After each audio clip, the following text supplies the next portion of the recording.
क्या होगा जब सिर्फ एक ही रात में पूरी दुनिया खत्म हो जाए। कुछ दोस्त अचानक से रियलाइज करते हैं कि अब पूरी दुनिया में सिर्फ वे ही जिंदा बचे हैं। उनके अलावा धरती पर बाकी सब इंसान अजीब कारणों से नींद में ही मारे गए। अब ये कैसे हुआ और क्या दुनिया के बचे ये आखिरी सर्वाइवर्स इस तबाह हो चुकी दुनिया के बीच खुद को बचा पाएंगे? सब कुछ चलिए शुरू से जानते हैं हमारी आज की नई पोस्ट एपोकलिप्टिक साईफाई सीरीज में। कहानी दो दोस्तों डेल और मैट से शुरू होती है, जो कि अभी देर रात एक प्राइवेट कंपनी में गार्ड्स का काम कर रहे थे। तभी ड्यूटी के दौरान डेल की आंखें लग गई और फिर कुर्सी से नीचे गिरने पर उसकी आंखें खुलती हैं। उसे उसके साथी मैट ने बताया कि वो कुर्सी पर ही सो गया था और फिर जब कुर्सी नीचे गिरी तब उसे पता चला। मैट ने आगे कहा कि जब से उन्होंने नाइट शिफ्ट पर काम करना शुरू किया है तब से उनकी लाइफ बहुत बोरिंग हो गई है। अब तो जल्द ही उनकी शिफ्ट भी खत्म हो जाएगी, तो उन्हें यहाँ से सीधा उसके दोस्तों के पास पार्टी के लिए चलना चाहिए। हालांकि डेल तो अभी घर जाकर सोना चाहता था, लेकिन जब उसे पता चला कि उसकी एक्स गर्लफ्रेंड केटी भी वही पार्टी में मौजूद है तो वो उसे मिलने का सोचकर मान ही जाता है। दोनों अब जल्दी से ड्राइव करते हुए मैट के दोस्तों के घर पहुंच गए, लेकिन यहाँ तो उन्हें निराशा ही मिलती है क्योंकि ज्यादातर लोग तो पार्टी पूरी कर अपने घर जा चुके थे। मैट की एक्स गर्लफ्रेंड केटी भी अपने घर चली गई। यहाँ अब बस मैट के कुछ दोस्त ही बचे थे जो या तो सो रहे हैं या फिर उल्टियाँ कर रहे हैं। तो अब मैट उन पर गुस्सा करने लगा कि उन्हें उनके आने तक इंतजार करना चाहिए था। और इसी झड़प के बीच जब वो एक सोते हुए दोस्त से टकराता है तो वो नीचे गिर पड़ा और वे ये देखकर हैरान रह जाते हैं कि ये तो अब सांसें ही नहीं ले रहा। ऊपर से जब डेल ने जल्दी से एम्बुलेंस बुलाने को कहा तो अब कोई भी सरकारी हेल्पलाइन काम ही नहीं कर रही। तो डेल अब तुरंत ऊपर सो रहे अपने एक डॉक्टर कपल से मदद मांगने भागता है, लेकिन अजीब कारणों से अब वे भी सोते समय ही दम तोड़ चुके थे। डेल को तो समझ ही नहीं आता कि जो भी यहाँ सो रहा है उनके साथ ऐसा क्या हुआ जो वे नींद में ही मारे गए। कहीं यहाँ कोई गैस लीक तो नहीं हो गई। यही सोचकर डेल अब जल्दी से मैट की मदद से तीनों बॉडीज को कार में डालकर हॉस्पिटल लेकर भागता है। वहीं अजीब बात की रास्ते में उन्हें कोई भी इंसान या फिर दूसरी गाड़ी तक नजर नहीं आती। वहीं हॉस्पिटल पहुंचने पर यहाँ सामने एम्बुलेंस खुली पड़ी थी, यानी कि हर और जोर से कुछ बहुत बुरा हुआ है। दोनों अब जल्दी से अंदर जाकर पहले एक डॉक्टर लिंडा को बुलाते हैं और उसने भी तीनों बॉडीज को देखकर बता दिया कि उनकी तो 2 घंटे पहले ही मौत हो चुकी है और उन्हें बचाया नहीं जा सकता।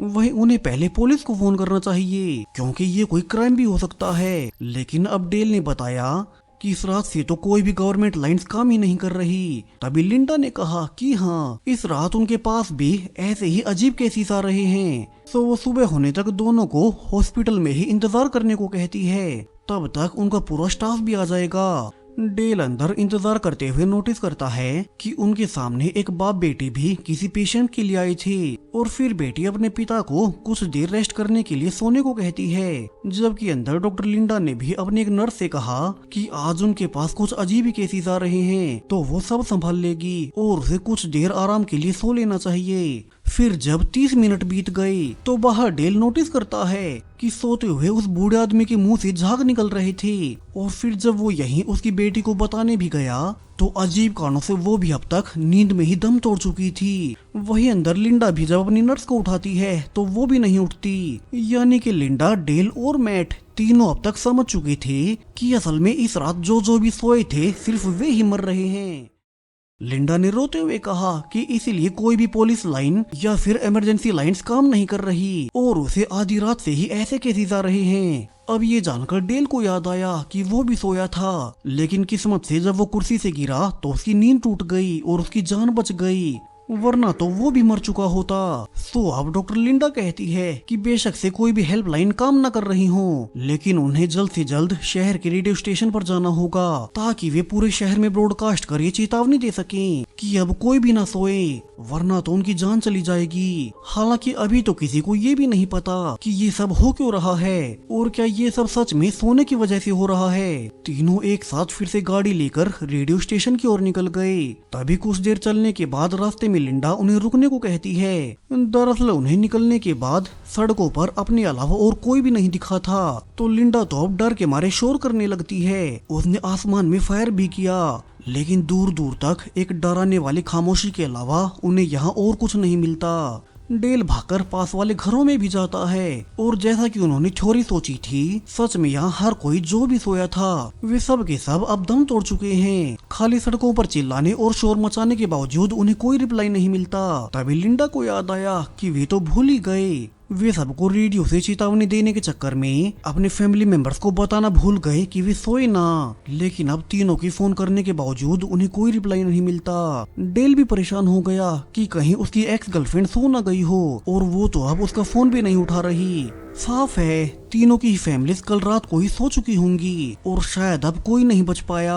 हालांकि मैट कहता है कि जिन जिन की उनकी तरह नाइट शिफ्ट की ड्यूटी थी वे कम से कम अब भी रेडियो पर बताकर उन्हें तो सोने से रोक सकते हैं और उनकी जान बचा सकते हैं। लेकिन अब जब तीनों फिर से गाड़ी लेकर रेडियो स्टेशन की ओर निकल ही रही थी कि उनकी गाड़ी ही बंद पड़ गई और मैट जल्दी से उसे रिपेयर करने लगता है। तभी डेल के पास उसकी एक्स गर्लफ्रेंड केटी का फोन आ गया और वो अब डेल की सुने बिना ही गुस्से में कहने लगती है कि एक तो वो पूरी रात सो नहीं पाई और अब ऊपर से डेल लगातार उसे फोन क्यों कर रहा है। डेल समझ गया कि यानी कि केटी कल रात पार्टी के बाद से ही सो नहीं पाई है। वो बिना डेल की ये बात सुने कि वो सोने से मारी जाएगी इसके पहले ही उसने फोन काट दिया।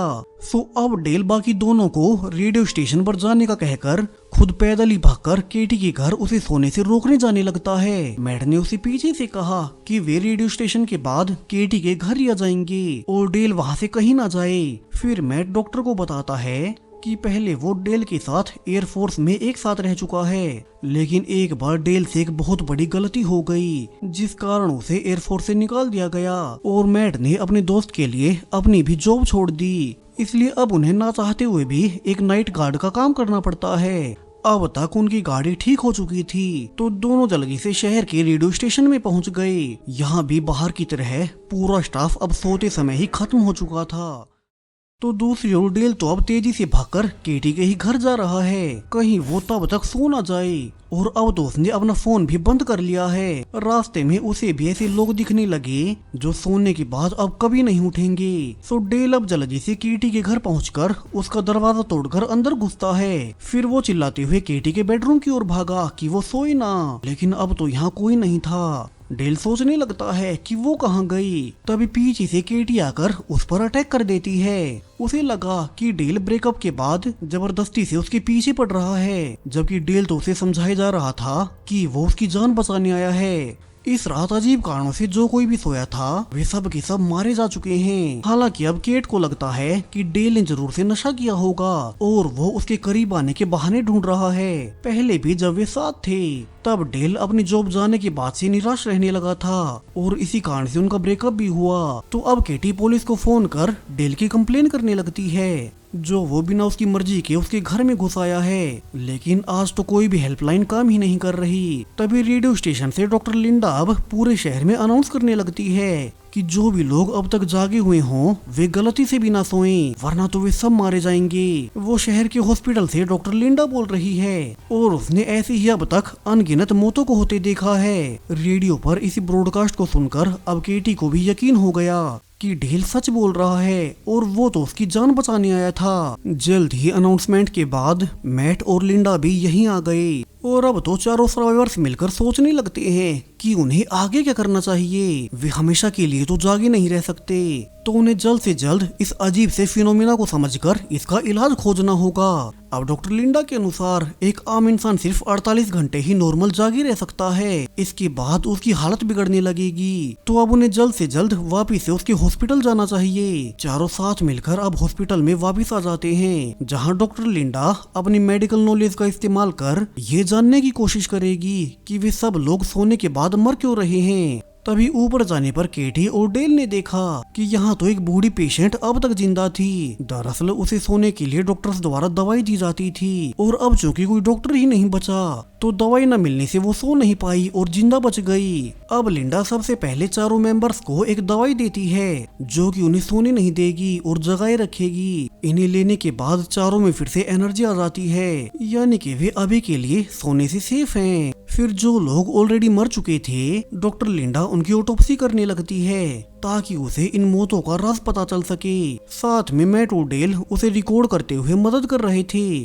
और डॉक्टर लिंडा अब एक ऑटोप्सी को पूरा कर रियलाइज करती है कि वैसे तो उनकी बॉडी में कोई बदलाव नहीं हुए थे, लेकिन कल की शाम उनके ब्रेन में ऐसे सिग्नल्स भेजे गए थे जो आज से पहले उसने कभी नहीं देखे। और डॉक्टर लिंडा इसी पर रिसर्च करने लगती है। तो बाहर केटी अब डेल से माफी मांगती है, जो उसने पहले उसका भरोसा नहीं किया। डेल तो सिर्फ उसकी जान बचाना चाहता था। दरअसल डेल और केटी एक दूसरे से बहुत प्यार किया करते थे। तब डेल एयरफोर्स में एक पायलट था, लेकिन एक इंसिडेंट के दौरान डेल की गलती से उसके एक साथी पायलट की मौत हो गई, जिससे उसकी जॉब तो गई ही। उसके बाद से डेल को उसी के विजन्स आने लगे और उसे आज तक भी अपनी गलती का गिल्ट है जो वो अपने साथी पायलट को बचा नहीं पाया था। वहीं केटी ने भी डेल को इसलिए छोड़ा क्योंकि डेल उस इंसिडेंट के बाद अपनी लाइफ में आगे बढ़ने को तैयार नहीं था। लेकिन अब डेल के अनुसार उसे लाइफ ने दूसरा मौका दिया है और वो इस बार अपने दोस्तों और केटी को कुछ नहीं होने देगा। जबकि अंदर डॉक्टर लिंडा अब रिसर्च के बाद उस बूढ़ी औरत को सब बता देती है कैसे बाहर की दुनिया में अब कोई नहीं बचा। खुद उस पेशेंट की फैमिली मेंबर्स तक फोन नहीं उठा रहे, यानी कि वे भी अपनी नींद में ही दम तोड़ चुके होंगे। वहीं अब तो टाइम भी बीतते जा रहा है। तो लिंडा उस औरत से मदद मांगती है जिससे वो बचे हुए सर्वाइवर्स को एक उम्मीद दे पाएगी और क्या पता इनसे उसे कोई इलाज मिल जाए। बाहर मैट देखता है कि लिंडा तो उस पेशेंट को अपने साथ हॉस्पिटल के सर्जिकल रूम में ले गई है। तो वो जल्दी से डेल और केटी को सब बताता है। तीनों ने जल्दी से अंदर जाकर देखा कि अंदर डॉक्टर लिंडा तो अब उस बूढ़ी औरत को जानबूझकर सोने दे रही है ताकि वो अपनी मशीन से ये जान सके कि सोने के बाद लोगों की मौत कैसे हो जाती है। हालांकि बाहर से केटी चिल्लाने लगी कि इसके लिए वो उस बूढ़ी औरत की जान नहीं ले सकती और ये इंसानियत के खिलाफ है। लेकिन लिंडा बताती है कि जब उसने उस बूढ़ी औरत को बताया कि उसकी फैमिली नहीं बची है और वैसे भी उसकी उम्र बहुत हो चुकी थी, तो खुद उसने उसे ऐसा करने के लिए अनुमति दी है। लिंडा ने आगे कहा कि इसके अलावा उनके पास कोई और ऑप्शन नहीं है, वरना तो बारी बारी से वे सब भी मारे जाएंगे। और इसके बाद मशीन से कनेक्ट करने पर जल्द ही उस औरत के सोते ही वो भी मारी गई। लिंडा जो उसे साथ के साथ स्कैन कर रही थी, उसने नोटिस किया कि जब वो औरत गहरी नींद में गई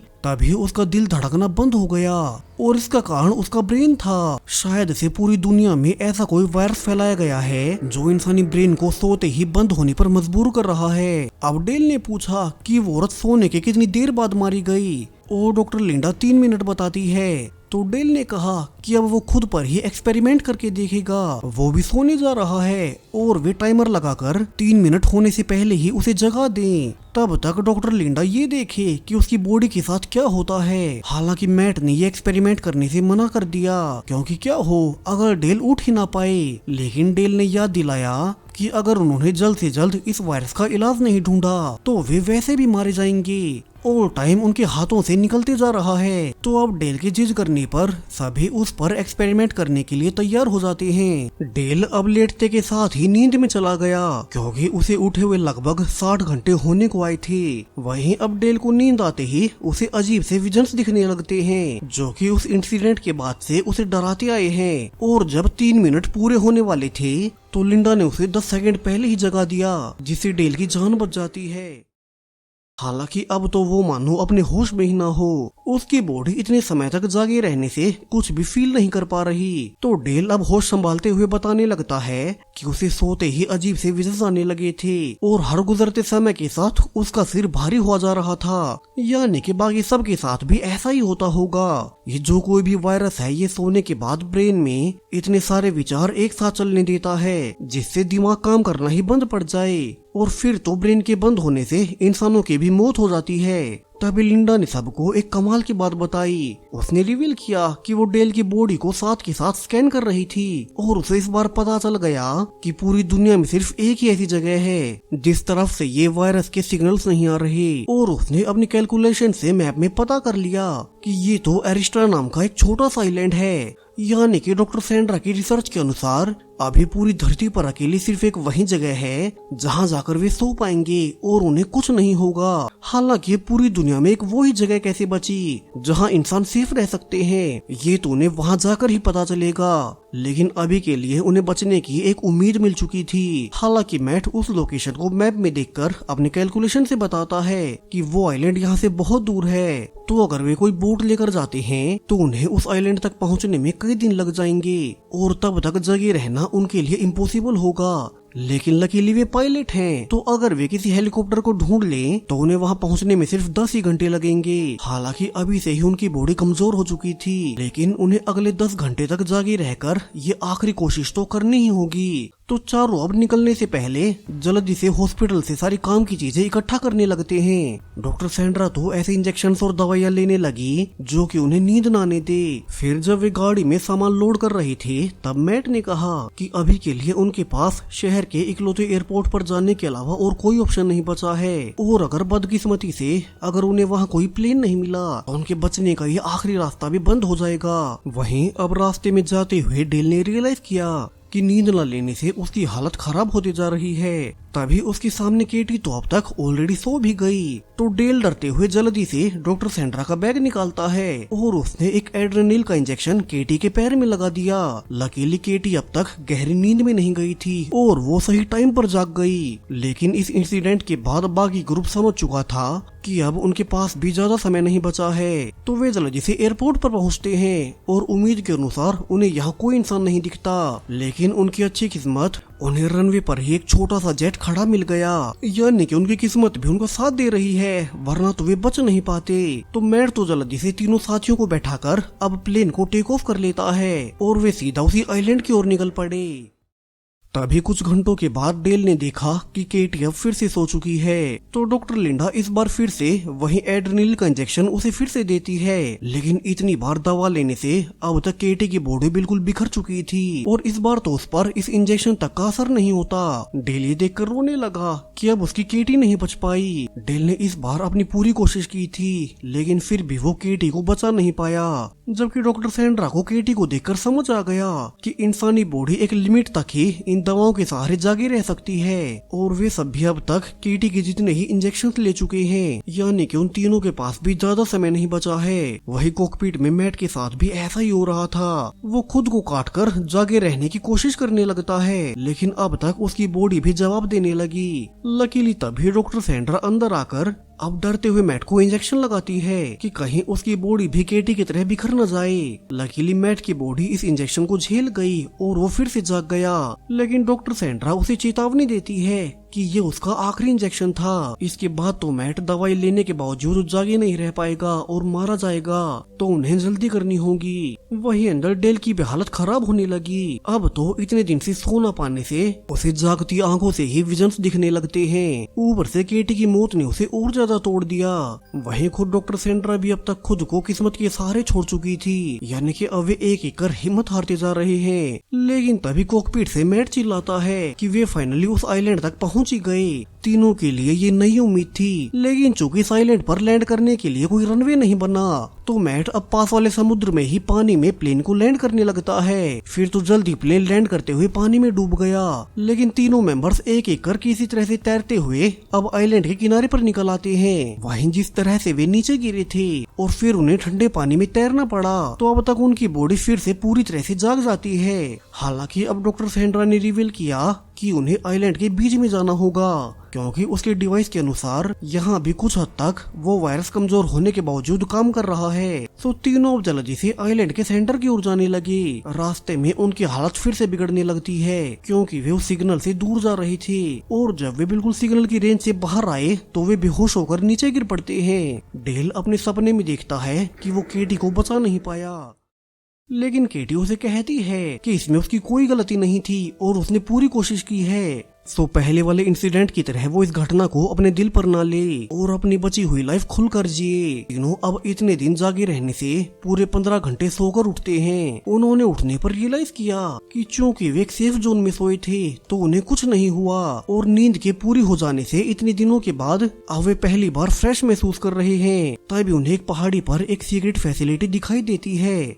यानी कि यहीं पर कोई ऐसा डिवाइस बनाया गया था जो पूरी दुनिया में फैले उस सिग्नल वायरस से लोगों को बचा सकता है। तभी एक वैज्ञानिक नीचे आकर तीनों सर्वाइवर्स को वेलकम करते हुए बताने लगता है कि उसी ने सबसे पहले उस वायरस का तोड़ निकाल लिया था, और उसने साइलेंट पर एक ऐसा डिवाइस बना लिया जहां वो सिग्नल इतना कमजोर होता है कि उसका डिवाइस उसे पूरी तरह से ब्लॉक कर सकता है। फिर उसने जितना हो सके आसपास के लोगों को यहाँ बुला लिया और उन्हें बचा लिया। वहीं डेल के ग्रुप के जैसे कई सारे और भी लोग थे जो अपने रिसर्च से ये जान गए कि यहाँ पर वे वायरस से बच जाएंगे। वो वैज्ञानिक आगे बताता है कि पता नहीं, लेकिन शायद से वे दुनिया के आखिरी बचे इंसान हो सकते हैं और बाहर की दुनिया में कुछ नहीं बचा होगा। एक आम इंसान इसे ज्यादा जाग ही नहीं सकता। तो अब उन्हें सब ठीक होने पर इसे आइलैंड पर रहकर एक नई शुरुआत करनी होगी। वे यहीं बच्चे पैदा करके इंसानी आबादी बढ़ाएंगे और जब बाहर की दुनिया नॉर्मल हो जाए तब वे वापस अपने शहरों में जा सकते हैं। यानी कि इस एक इवेंट के बाद पूरी पृथ्वी रीसेट हो चुकी है। सारा पोल्यूशन, सारी जनसंख्या एक झटके में सब खत्म हो गया और आखिरी बचे हुए ये चंद इंसान अब इस नई दुनिया को अपने हिसाब से ढाल सकते हैं। हालांकि अब डेल गुस्से में पूछता है कि मगर वो वायरस किसने फैलाया था, दुनिया को खत्म किसने किया। इस पर वैज्ञानिक बताता है कि जितनी अभी तक उसने रिसर्च की है उसे वे सिग्नल्स यहाँ से बहुत दूर एक टीवी स्टेशन से छोड़े गए थे, लेकिन वहाँ से कोई ऐसा क्यों करेगा, कोई दुनिया को जानबूझकर खत्म क्यों करेगा। वहीं डेल का ग्रुप तो बच गया, लेकिन क्या उनके अलावा जो बाकी देश हैं, क्या वहाँ भी कोई लोग बचे होंगे। और इस पूरी त्रासदी का राज एक जबरदस्त ट्विस्ट के साथ सब कुछ आपको पता चलेगा इस सीरीज की दूसरी सीक्वल सीरीज में, जिसे कि आप अभी स्क्रीन पर दिखाई दे रही वीडियो पर क्लिक कर देख सकते हैं। Thank you.